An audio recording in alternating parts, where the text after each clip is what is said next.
আসসালামু আলাইকুম রহমতুল্লাহি ওয়া বারাকাতুহু। আশা করি সবাই ভালো আছেন। গত পর্বে আমরা সূরা বাকারার আয়াত নং 21 পর্যন্ত বাংলা অনুবাদ জেনেছি।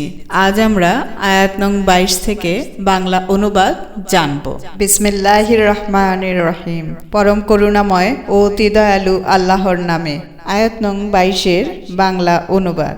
যিনি তোমাদের জন্য জমিনকে বিছানা ও আকাশমণ্ডলকে ছাদ করেছেন আর আকাশ থেকে পানি বর্ষণ করিয়ে তা দিয়ে তোমাদের জীবিকার জন্য বিভিন্ন ফল ফলাদি উৎপাদন করেন।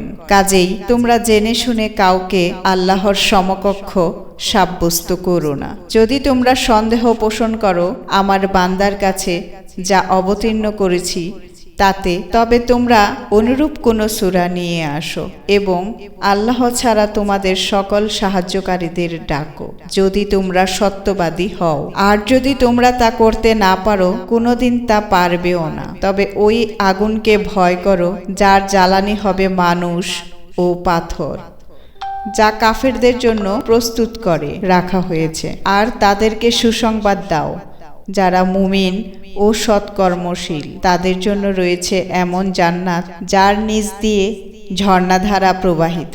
সেখানে যখনই তাদেরকে ফলমূল খেতে দেয়া হবে তখনই বলবে, এরকম ফল তো ইতিপূর্বেও আমাদেরকে দেয়া হয়েছে। আর তাদেরকে তদ্রূপ ফলই দেয়া হবে এবং তথায় থাকবে তাদের জন্য পবিত্র স্ত্রী, আর তথায় তারা চিরকাল থাকবে। নিশ্চয়ই আল্লাহ লজ্জাবোধ করেন না মশা বা তদপেক্ষা তুচ্ছ বস্তুর উপমা প্রদান করতেও। সুতরাং যারা ঈমান এনেছে তারা দৃঢ় বিশ্বাস করে যে এই উপমা তাদের রবের পক্ষ হতে সত্য। কিন্তু কাফেররা বলে যে এসব নগণ্য উপমা দিয়ে আল্লাহর কী উদ্দেশ্য? তিনি এর দ্বারা অনেককেই বিপদগামী করেন এবং অনেককে সৎপথে পরিচালিত করেন। তিনি এরূপ উদাহরণ দিয়ে কাউকে বিপদগামী করেন না, অবাধ্য লোকদের ছাড়া, যারা আল্লাহর সঙ্গে দৃঢ় অঙ্গীকারে পর তা ভঙ্গ করে এবং যে সম্পর্ক অক্ষুণ্ণ রাখতে আল্লাহ নির্দেশ প্রদান করেছেন তা ছিন্ন করে এবং জমিনে অশান্তির সৃষ্টি করে, তারাই প্রকৃত ক্ষতিগ্রস্ত।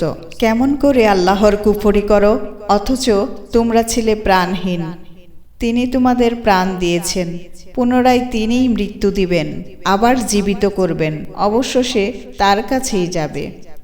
তিনি এমন জিনিস সৃষ্টি করেছেন যা কিছু আছে জমিনে তার সবই। তারপর তিনি দৃষ্টি দিলেন আকাশের দিকে এবং তাকে বিন্যস্ত করেন সপ্তাকাশে, আর তিনি সকল বিষয়ে পূর্ণ অভিহিত। আর যখন আপনার রব ফেরেশতাদের বললেন, আমি দুনিয়াতে আমার প্রতিনিধি সৃষ্টি করব, তারা বলল, আপনি কি তথায় এমন কাউকে সৃষ্টি করতে চান যে অশান্তি ও রক্তপাত ঘটাবে? আর আমরাই তো সর্বদা আপনার গুণগান ও পবিত্রতা বর্ণনা করছি। তিনি বলেন, নিশ্চয়ই আমি যা অবগত তোমরা তা অবগত নয়। লুবানুল নুজুলে আয়াত নং 29 সম্পর্কে আদম আলাইসাল্লামের সৃষ্টি ও ফেরেশতাদের সংলাপ সম্পর্কে বলা হয়েছে, আল্লাহ তাআলা আকাশ ও পৃথিবী সৃষ্টির পর পৃথিবীতে জিনদেরকে ও আসমানে ফেরেশতাদেরকে আবাদ করলেন।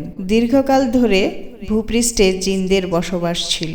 অতঃপর তাদের মধ্যে হিংসা, দ্বেষ, শত্রুতা ও বিদ্রোহ বিরাজ করতে থাকে এবং বিশৃঙ্খলা ও রক্তপাত শুরু হয়ে যায়।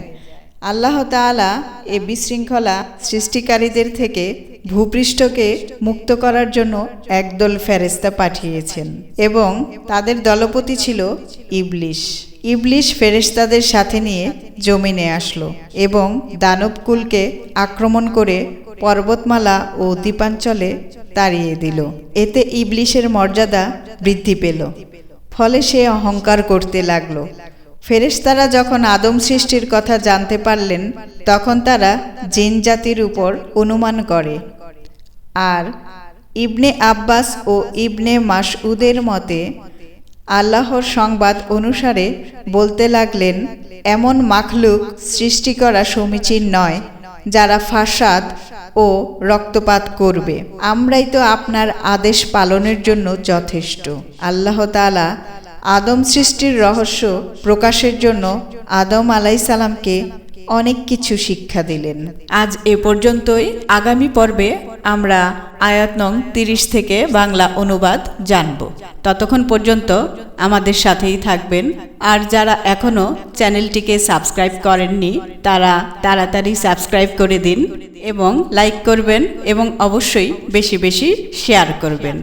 আপনিও হতে পারেন আল্লাহর বাণী পৌঁছে দেওয়ার বাহক। ভালো থাকবেন এবং সুস্থ থাকবেন এই প্রত্যাশায় আজ বিদায় নিলাম। আল্লাহ হাফেজ।